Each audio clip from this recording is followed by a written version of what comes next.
Welcome back, crew. This is Captain Foley, welcoming you back for another episode of Trekyards. I'm joined, of course, as always, by Samuel Cockings, my good friend and first officer. Hi, guys. Today's episode takes us to the Badlands as we examine the Maquis Raider. Ooh. So let's engage warp and get underway, shall we?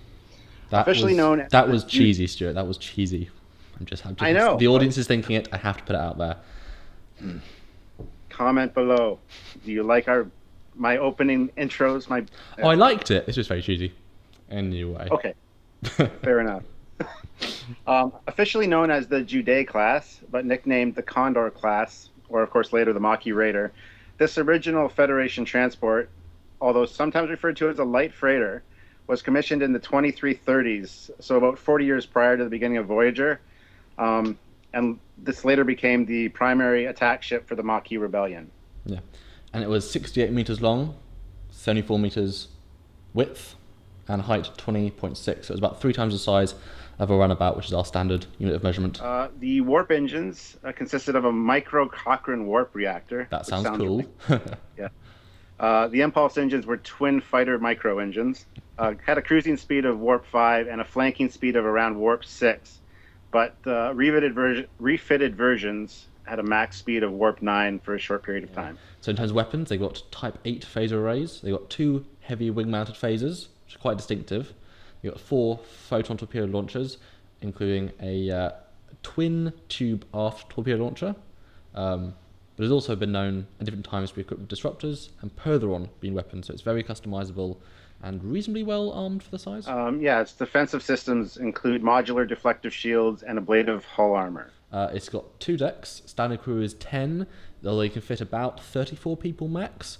But in case of Chakotay's specific ship, the Valjean, it had 30 members, so really crammed in there. Bonus fact, the name of Chakotay's ship was never actually said on screen, but it was on several terminals, and it was named after Jean Valjean from Les Mis, so Valjean. The computer system is the Federation LCARS, similar to those used on the Enterprise A refit through Enterprise C, so the movie era, which actually are my favorite computer displays. I love the blue and the green. It's very slick. So the Maquis themselves took their name from a guerrilla fighting group that fought in the French underground against the Germans in World War II.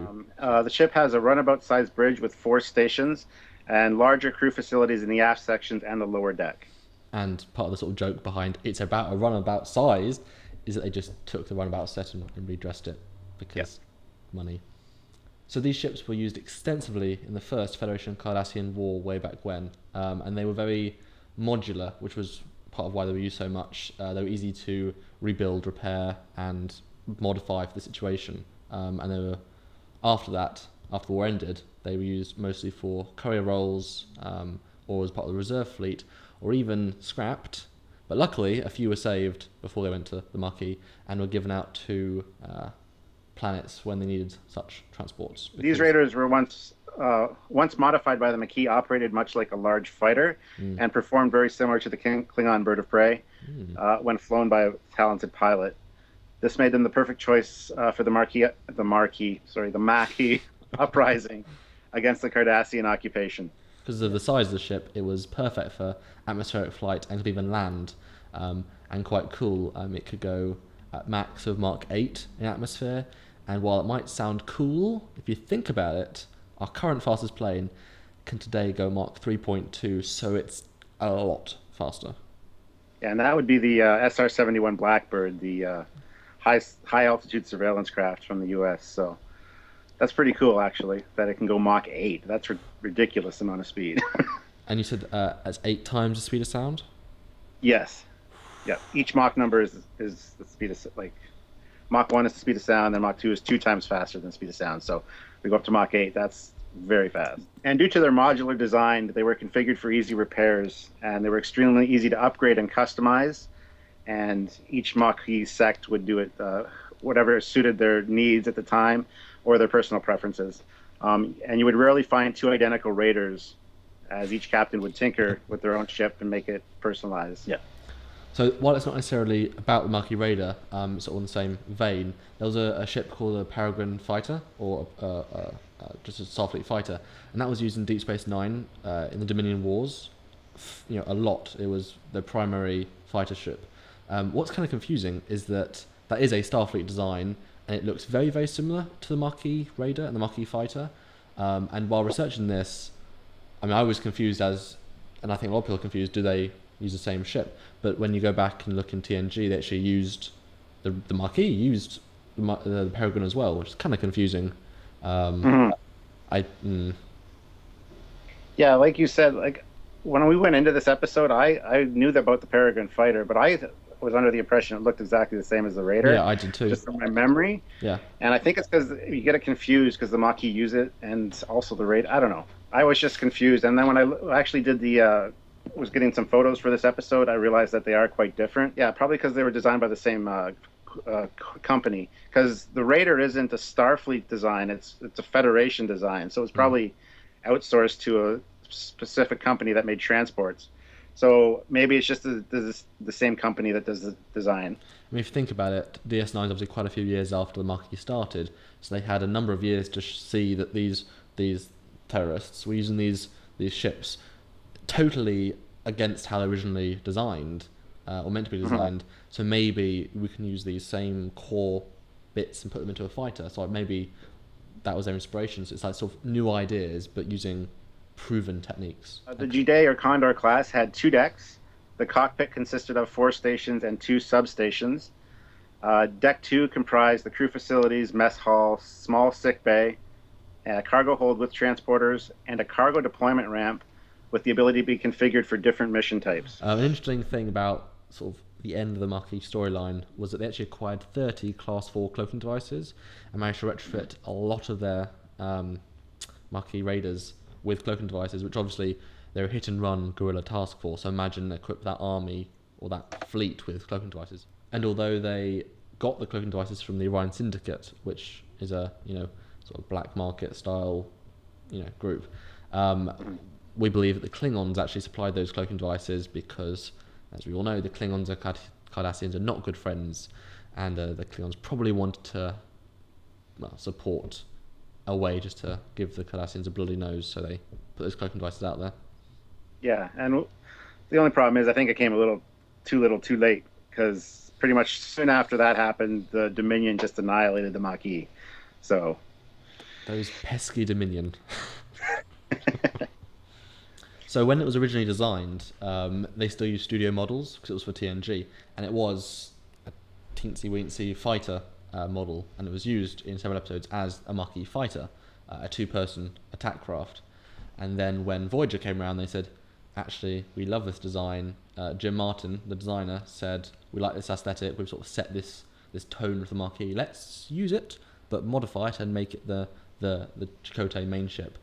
So they, rather than building a new model, they took the old model, they took off the cockpit, made it bigger, runabout. They added some more detailing, especially on the phasers, and then they put it in the show as jumbo-sized, and it's the same basic model. So that's sort of why there's a Maquis Raider and a Maquis Fighter. And that model was 25 by 28 inches, and sold at the 40 Years of Star Trek collection auction in 2006 for $7,200. So, now the Maquis Raider was also used as the secondary hull for the Starfleet Jaeger type starship, which very interesting design. The front half is Intrepid, the back half is Raider, but of course the back half that's the Raider is scaled up quite a bit to like jumbo proportions. That ship confuses me, Stuart. I don't. It looks cool, and me and Samuel, we had like a 20-minute discussion about how in canon, or why in canon, Starfleet would use a Raider design and an Intrepid and mash them together. We didn't come up with much. So if you guys can comment below on your theories, that'd be great, because we know the real reason. It's just because they kit bashed 2 things together to make a cool looking ship. But since it's actually a ship in the Star Trek universe, we can't think of an in-canon reason that they would do that. I mean, it's a cargo ship designed 40 years ago, combined with a brand new science ship. Let's make one huge and put them. I mean, it's the same size as Voyager, so they had to upscale it. I just don't. You know what's going to happen? The audience is going to say, do a Jaeger class ship episode. Well, I'll mark that down, and maybe down the road we'll get to that. It's an interesting ship. I like its Federation origin. I think that mostly works. The fact it's Federation, not necessarily Starfleet. The blue and red warp and cell glow really is a giveaway. I think it works as a transport ship better than a fighter. I just think the way it's sort of designed, and while you could argue it's more like a bird of prey in the design, I think it's too small. I don't know. I think it works better as a cargo ship. It does look like it was built for speed, though, so I do see why the Maquis appropriated it. And clever of them. I mean, it's in terms of canon, it's a cool idea. That they took what they had and made it something quite powerful, relatively speaking. So. Yeah, I love the history of the ship. The fact that it was originally used by the Federation, during the Cardassian War, against the Cardies, and later mothballed, only to be resurrected again against the Cardassians, but also kind of a thorn in the side of the Federation, because the Federation were kind of getting a bloody nose as far as the Cardassians saying, you know what, you need to control your people.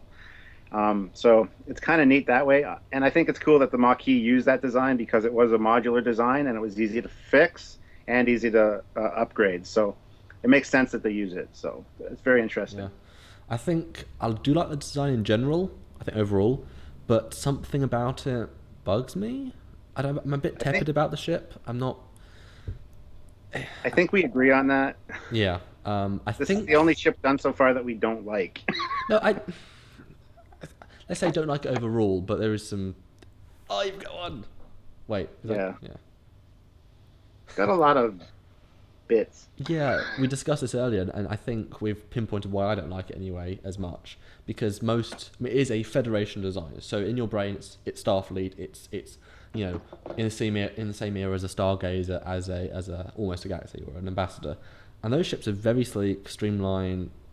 Starfleet does not have a lot of bits on top of the ships. They don't have a lot of things bolted on, and this ship does a lot. And I don't think it really fits into the Star Trek, Starfleet aesthetic. That brings up what we talked about earlier. That it was an outside contractor. It wasn't Starfleet. So yeah, that part's interesting. It's more like a freighter that's designed by non-Starfleet. But I do like the engines, the back engine fins. I like the fact it's got aft torpedoes. I do like the wings. That being said, I do kind of like the ship design in a way. It's very stocky, making it a hard target to hit. Small, super maneuverable, just like we said about like the bird of prey, and the fact that it can enter the atmosphere to like evade enemy ships or, bring supplies to a Maquis outpost. It's very, I don't want to say user friendly. It's very versatile. There's the word, versatile. I mean, it's bigger than a shuttle, so it's certainly outmatch any shuttle from any faction, and it can still do all the planetary stuff. So it's certainly got its niche, like the Delta Flyer, but less sleek. Another thing I noticed too about the Peregrine is that the rear engines look a lot like the Cylon Raiders from the original Battlestar Galactica. We're gonna have a picture over here, and you're gonna see that they look almost exactly alike. And that's what I think is off about this ship. It fits more in with like the original Battlestar Galactica aesthetic. All the surface textures. It's not smooth and slick like Star Trek that we're used to. So it bugs us a little bit, is what we're saying. Yes. I think what I don't like really is how exposed some bits feel. Remember, it's not meant to be an attack fighter. It's meant to be a cargo ship. So I think its wing-mounted phasers, which were part of the original transport ship, are a bit exposed. If you blow those away, it's pretty much defenseless, give or take. A bit exposed. And I think I know it's again about the model, but there's they built a 8.5 meter fighter version, and then there's this 68 meter cargo ship. So why did they build the small version? Is that it's the same basic design, but why would they make a really small version and a really big version originally? It confuses me. I get it, it's models, but in canon, I don't know. Yeah, the in-canon inconsistencies with it really bother me. I do totally get that the fact that they reused a model. Yeah, the thing that I don't like about it is, like we just talked about, is the basic non-Starfleet looking design. It just, I don't know, even non-Star Trek design, it just doesn't feel right to me. So It's on the line, isn't it? It's on the, yeah. yeah, it's a ship I could really kind of do without. You know, they could have redesigned it and been perfectly fine. Something else. So, But we do these episodes for you, not for us. You know, we learn, we show you the facts. yeah, So, absolutely. If you guys like this ship or don't like it, please comment because we want to hear your thoughts for sure. and that's it for our Maquis Raider. Next time, which is always the fun bit, and as we always do, we're going to go versus. So next time we have, you ready, Stuart? I'm always ready. We have Bring the it up. TOS era Dreadnought or Federation class. Oh crap! Aren't- That is one of my absolute all-time favorite ships, I must See say. that? But right now, it's a complete nightmare because, as usual, I get the ship we just talked about. And you get the ship that's coming up. So, So you get a Maquis Raider, and I get a very large Federation Starfleet Dreadnought. Who wants to go first, Stuart? I'll go first. Okay. No, I'll go first. Okay. As mentioned earlier, a very maneuverable little ship. I could evade you a little bit. I don't know. I could go into the atmosphere. You wouldn't really be able to come after me. Obviously, you could stay in orbit though and wait for me to come back. But I don't know. I've got rear-facing photon torpedo tubes, which I could shoot at you when I'm running away, because that's what I would be doing. No, you're doing evasion pattern alpha, not running away. You know, something. No, I'd be running away. It's a dreadnought I'm dealing with here. Yeah, that's all I can think of, really. I don't know. I think I'm going to get my Tookus handed to me. So you don't think because you're 50, 60, 70 years more advanced, you'll have an advantage? No. No, not with my size. I don't think so. There might be a slight advantage as far as torpedo yield goes, but Yeah. as far as your shield strength, I'm not sure that cuts it.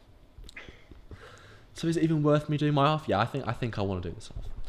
Yeah, we need to Federation do this. Dreadnought, massive ship, lots of phasers, lots of torpedoes. As you said, very strong shields. You know, we'll see each other. I will fire all phasers, and then when I've sort of caught you into a little corner, torpedo spread. Your shield's pretty much not going to survive that, and then just to be harsh, I'll target little bits of your ship, and then I'll ask for your surrender because you are Maquis. You know, I mean, you're Federation citizens, so I'll give you the chance, but I will blow up your ship. Just yeah. Thanks I for will. that. Hey, Yeah, I've I got to think- win sometime, so I might as well make it count. Yeah, I think you definitely have this one in the bag. So, all right, guys, that wraps it up for this installment of Trekyards. As always, thank you very much for tuning in. Please like and subscribe to this YouTube channel for a lot of Star Trek awesomeness. Yeah. And if you know anyone that would love to watch this, please send them our way. We are always looking for new additions to the Trekyards family, after all. That being said, please visit our forever ongoing discussion on Trekyards Facebook group, or please visit trekyards.com for other cool stuff. You can also check out past episodes there. And obviously talk about what you think about the Maquis Raider in the comments, who you think could win, what you're excited about the Dreadnought, and every other ship you want us to do, talk about it in the comments, and we'll be sure to do that. And I mean, from me and Stuart, I think we should be saying that we've done this for a while now. I think we're both really enjoying the show, and we're looking forward to making even more for you guys. So do keep tuning in. This is pretty fun, you know. Yeah, exactly. And we love hearing from you guys. So, like you just said, comment. If you think the ship is beautiful, let us know, and let us know why. If you can figure out why they would design the Jaeger class starship the way they did, that I really want to know. And dare I say, if we get 20 comments saying do the Jaeger class, we'll do the Jaeger class. Or did I just sign a death warrant? I don't know. 20 is a good number. If we get 20, honestly, if we get 20 comments below, not on the Facebook link to this, below. but in the comments on YouTube, we will do the it. Jaeger class for you guys down the road. I guess that's it, guys. Yep. Live long and prosper, and we'll see you all next time. See you, Bye, guys.